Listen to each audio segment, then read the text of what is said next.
Olá! Hoje eu trago para você a última personagem, gente, com referência no livro As Mulheres na Vida de Jesus, de Soren Becker. Esta escritora, que eu utilizei o livro como referência, trouxe várias mulheres citadas na Bíblia ao longo da história, desde o Antigo até o Novo Testamento. E aqui nós podemos ver a história de cada uma delas, o impacto ou a diferença, a transformação que houve na vida destas mulheres, a partir do momento que Deus interveio na vida delas, passou a fazer parte da vida delas, e principalmente Deus se revelando por meio de cada uma destas personagens. Podemos também, eu creio que assim como eu, você pôde em muitos momentos se identificar com estas personagens. Talvez você tenha passado por situações muito parecidas com as que nós citamos. E talvez não exatamente igual, mas você pode se colocar no lugar delas e perceber também a dor delas, né? E nós podemos ver também como Deus trata cada indivíduo, cada pessoa.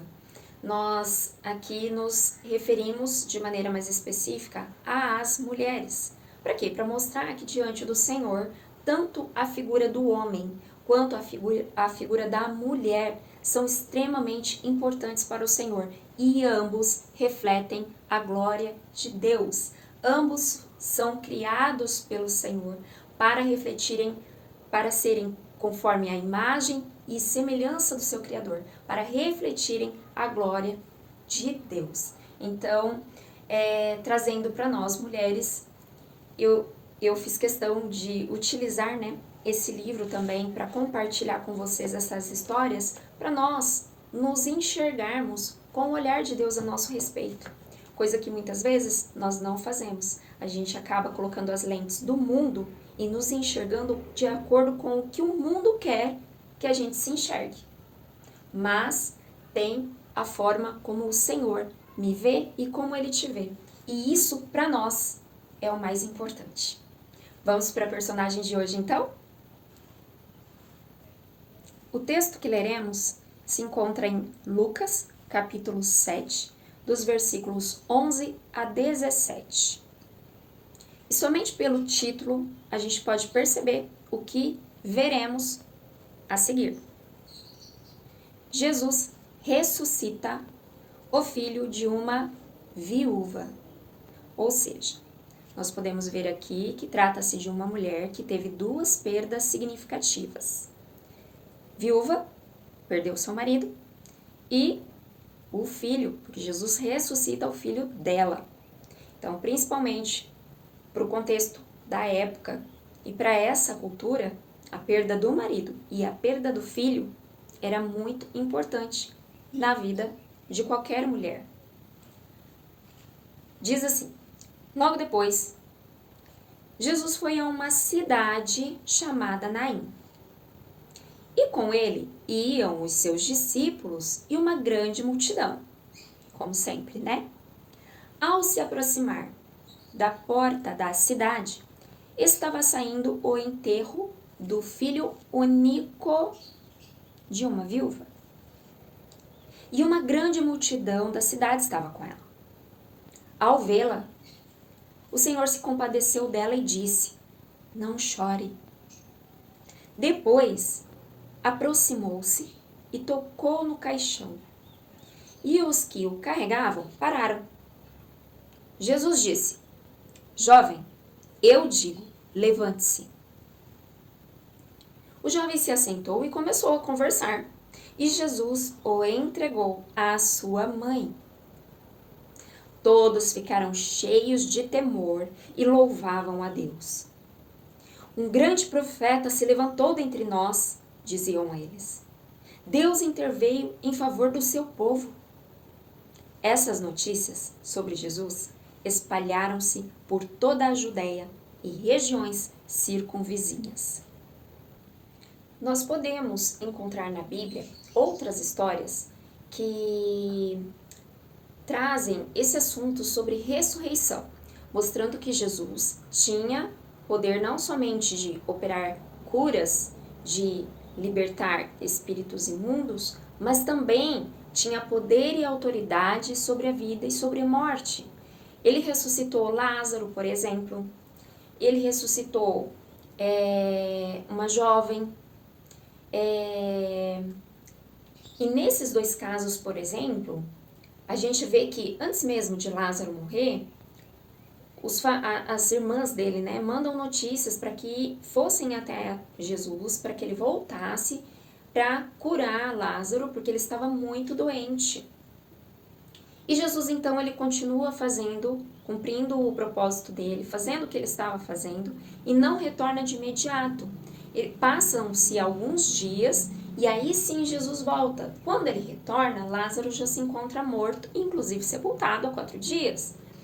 E aí, o que Jesus faz? Ele mostra o seu poder e a sua autoridade, pedindo para que removessem a pedra, e aí Jesus chama: Lázaro, levante-se, vem para fora, né? E nesse caso foram atrás de Jesus, recorrendo a ele para que ele viesse e interferisse ali, né? Fizesse algo para que Lázaro não chegasse a morrer. Mas acontece isso, Jesus decide esperar e depois ele ressuscita Lázaro. Na questão de uma jovem, que também é ressuscitada, Jesus está ali no seu propósito, com uma multidão ao seu redor, vai um pai aflito até Jesus, pedindo, né, para que Jesus fosse até a casa dele, porque a filha dele estava muito doente. Jesus o acompanha e antes de chegarem na casa deste homem, desta família, ele recebe a notícia de que a menina já havia morrido. Inclusive falam para ele: não incomode mais o mestre porque a menina já morreu.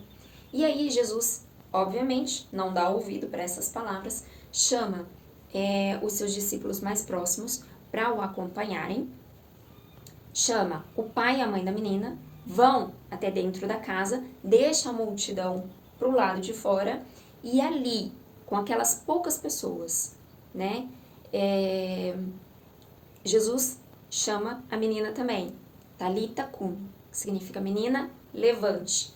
E ela se levanta e devolve a filha ressuscitada e totalmente restaurada, né, em todas as coisas, sem nenhum problema, sem nenhum defeito, totalmente saudável ali para os pais. E aqui nesse caso, a gente vê, aqui no início da leitura, que Jesus foi a uma cidade chamada Naim. Então esse é um ponto que a autora traz como observação. Em outras referências que falam de Jesus ressuscitando alguém, pessoas foram até Jesus clamando a ele por algo, para que ele viesse e intervisse na situação. E aqui Jesus vai até a cidade, e com ele estão os seus discípulos e também uma multidão. E aí na entrada desta cidade, que se chama Naim, Jesus se depara então com esse cortejo, né? E estava saindo essa mulher, que era viúva, não cita o nome dela, e traz esse detalhe de que era o único filho dela. E diz também que uma grande multidão da cidade estava com ela. Aqui não fala, além de não citar o nome, nem dessa mulher, nem do marido dela, nem do filho, não diz do que o marido havia morrido, nem há quanto tempo ele havia partido. Não fala de que enfermidade, que tipo de morte esse menino também acabou morrendo, mas traz esse detalhe: uma viúva com seu único filho, indo enterrar ele, e uma multidão a seguir. O que dá para perceber é que era uma mulher talvez muito querida pela cidade. Porque para uma multidão acompanhar alguém no enterro, até nos dias de hoje, gente, tem alguns velórios que a gente vê que comovem mais, mobilizam mais algumas pessoas, assim, alcançam uma proporção maior. E você vê um envolvimento de mais pessoas, diferente de outros. Alguns são mais restritos, são menos envolvidos ali durante aquelas cerimônias, e tem outros que não. Impacta de uma tal forma o que acontece na vida dos familiares ou a perda de quem está sendo velado ali, que gera uma comoção maior e um volume de gente maior. E no caso dessa mulher, foi isso. Então a gente pode perceber que talvez, né, por ser uma pessoa querida, ou pela cidade já se compadecer dela pelo fato de ter perdido seu marido, de se tratar de uma viúva e agora perdendo seu único filho, a cidade se comove e está ali acompanhando, abraçando ela de alguma forma. E Jesus vai na direção dessa cidade. E Jesus não faz nada por acaso, assim como com a mulher samaritana, ele foi até o poço, ele fez questão de passar por Samaria, pelo caminho, né, que estava próximo a Samaria, para ter aquele encontro com ela. Eu creio que aqui foi algo proposital da parte de Jesus para mudar a história dessa mulher. Porque aí, o que a gente vê quando Jesus se depara com ela e com aquela cena? Ao vê-la, o Senhor se compadeceu dela e disse: não chore. Se compadeceu, ele sentiu a dor dela, ele se colocou no lugar dela e falou: não chore. Às vezes a gente se compadece com a dor de alguém e pode até dizer essa mesma frase: não chore. Só que diferente de mim e de você, a gente não pode fazer nada para aquela pessoa, a não ser dar um abraço, uma palavra de consolo, orar por ela, se mostrar que está presente, ouvir a pessoa que está em luto, né? Acompanhar por um determinado tempo essa pessoa enlutada até ela ir digerindo melhor, né, essa perda. Mas a gente não pode trazer de volta aquilo que se perdeu, mas Jesus pode. E aí ele diz: não chore. Depois, né, aproximou-se do caixão, tocou nele. Aqui, uma observação, só pra gente, assim, tentar trazer uma outra visão do que o que a gente tem. O caixão da época não era como o nosso caixão hoje, né, ali, madeira, com a tampa, lacrado, era diferente. Os corpos eram carregados em macas, alguns envolvidos somente por panos, né? Tinha toda uma preparação envolvido por panos e carregado em macas. Outros, a escritora comenta aqui, né? Que era preparado tipo um cesto. E aí, sim, carregava esse cesto em macas, com o corpo dentro, mas também não tinha uma capa. Era envolto num pano, o corpo, e era colocado dentro desse cesto. Então, é possível que, quando fala aqui que Jesus tocou no caixão, ele possa ter tocado diretamente no corpo do rapaz, tá? E aí, quando Jesus tem esse ato, né, de tocar no corpo, quem estava carregando para. E aí tem um detalhe da época, né, que não se era permitido tocar em nada que fosse impuro. O que era considerado impuro? Qualquer pessoa enferma, por exemplo. A gente vê um dos exemplos na Bíblia. Uma mulher que teve hemorragia durante 12 anos, ela era considerada impura. Quando a mulher estava no seu período de menstruação, era um período em que ela, sim, era vista como impura. Então, ela tinha que ficar reclusa. E depois do ciclo ali terminar, ela tinha que se purificar para voltar à sua rotina, ao seu convívio com a comunidade. Então, a mulher que tinha fluxo de sangue há 12 anos, foram 12 anos que ela ficou afastada da sociedade, sendo considerada, olhada como impura. Se alguém a tocasse, também se tornava impuro, assim como ela. Então, quem tinha lepra ficava totalmente afastado da cidade. Quando ele estava chegando perto de outras pessoas que não tinham, ele tinha que estar andando com um sininho e chegar perto das pessoas avisando: olha, eu tenho lepra, fazendo, né, barulho mesmo para mostrar para as pessoas que ele era impuro. E aí as pessoas se afastavam. Então, não era permitido que se tocasse em alguém que estava impuro.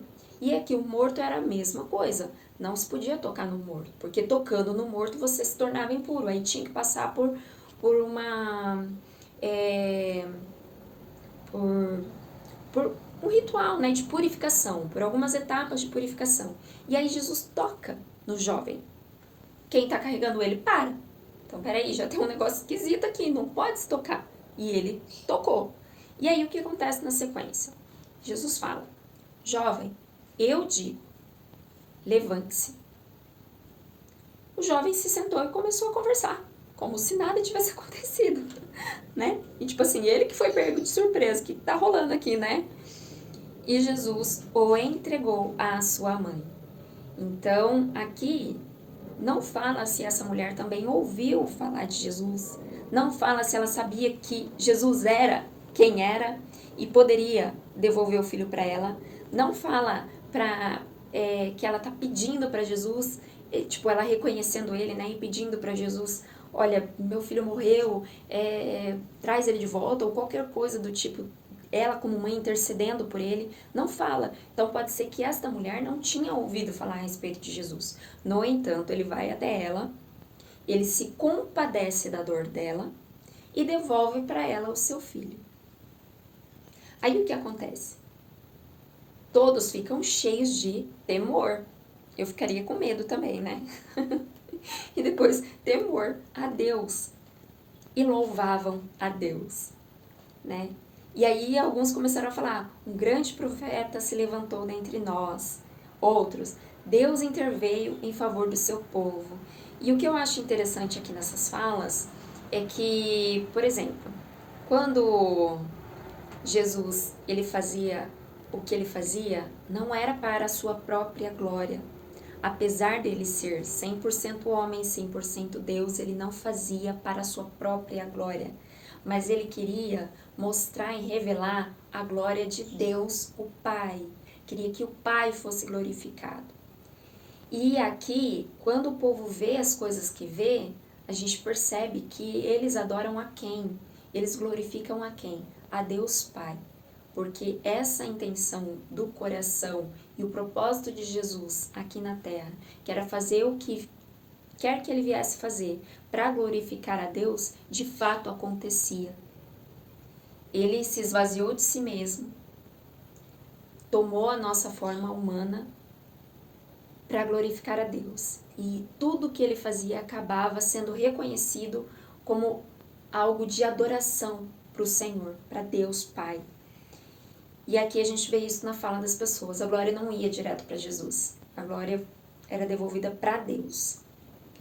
E por meio de mais esse feito de Jesus, né, as notícias a seu respeito se espalharam por toda a Judéia e regiões circunvizinhas. E aí, para encerrar esse capítulo de uma forma prática, assim como os outros que nós vimos, a escritora ela traz algumas perguntas no final do capítulo, né?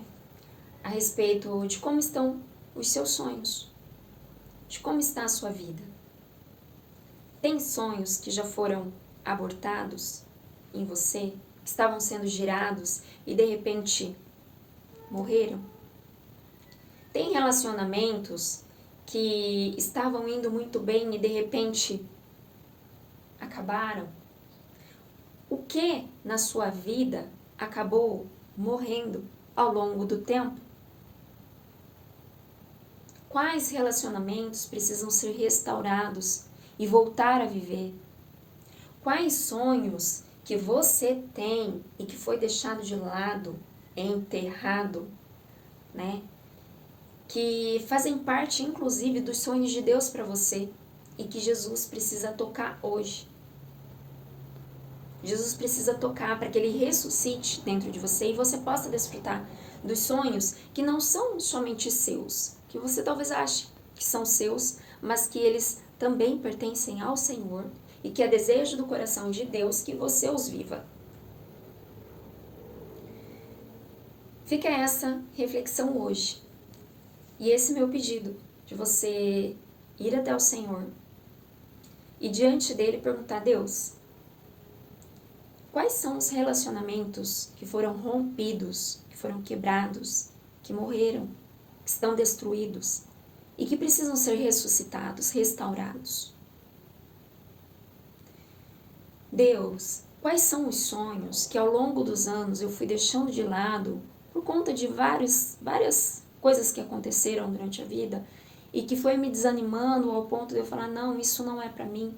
mas que isso é uma mentira do inimigo, porque é um desejo que está no seu coração primeiro, Pai, e que o Senhor colocou no meu, e eu tô, de certa forma, negligenciando ao acreditar que isso não é para mim. Ressuscita os sonhos do Senhor na minha vida. Me ajuda para que eu possa desfrutar e viver de bênçãos que o Senhor já liberou sobre a minha vida, mas que não chegaram até mim ainda.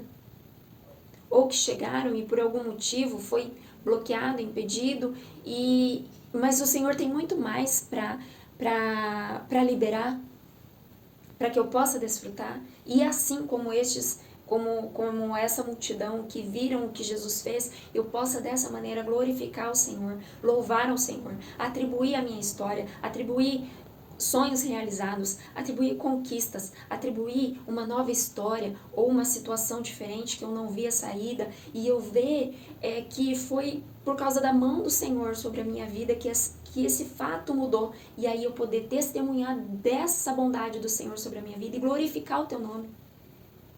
Testemunhar do agir do Senhor na minha vida, na minha história, e o Senhor através disso ser conhecido.